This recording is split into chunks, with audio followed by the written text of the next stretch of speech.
തിരുവനന്തപുരം കിളിമാനൂരിൽ വേടന്റെ സംഗീത പരിപാടിയിൽ LED technician മരിച്ച സംഭവത്തിൽ സംഘാടക സമിതിക്കെതിരെ പരാതി നൽകാനൊരുങ്ങി കുടുംബം. മരണവിവരം കുടുംബത്തിൽ നിന്ന് മറച്ചുവെച്ചുവെന്നും വേണ്ടത്ര സുരക്ഷാ സംവിധാനങ്ങൾ ഇല്ലാതെയാണ് പരിപാടി സംഘടിപ്പിച്ചതെന്നും കുടുംബം പറയുന്നു. മെയ് 9-നായിരുന്നു പരിപാടി. LED ടെക്നീഷ്യൻ മരിച്ചതിനെ തുടർന്ന് പരിപാടി ഉപേക്ഷിച്ചിരുന്നു.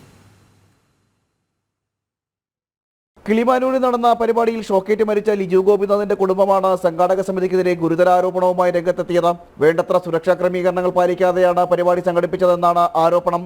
മഴ നനഞ്ഞു കിടക്കുന്ന പാടത്താണ് പരിപാടി സംഘടിപ്പിച്ചത്. 10,000-കണക്കിന് കാണികൾ തടിച്ചുകൂടിയ പരിപാടിയിൽ ആവശ്യത്തിന് സുരക്ഷാ സൗകര്യങ്ങൾ ഏർപ്പെടുത്തിയില്ലെന്നും കുടുംബം ആരോപിക്കുന്നു.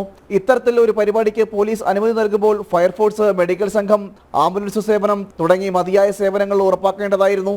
എന്നാൽ സംഘാടക സമിതിക്ക് വീഴ്ച പറ്റിയെന്നും കുടുംബം ആരോപിക്കുന്നു. കൂടാതെ മരണവാർത്ത തങ്ങളിൽ നിന്നും മറച്ചുവെച്ചുവെന്നും കുടുംബം പരാതിപ്പെടുന്നു. സംഘാടകരുടെ നടപടിക്കെതിരെ മുഖ്യമന്ത്രിക്കടക്കം പരാതി നൽകാനൊരുങ്ങുകയാണ് മരിച്ച ലിജുവിന്റെ കുടുംബം.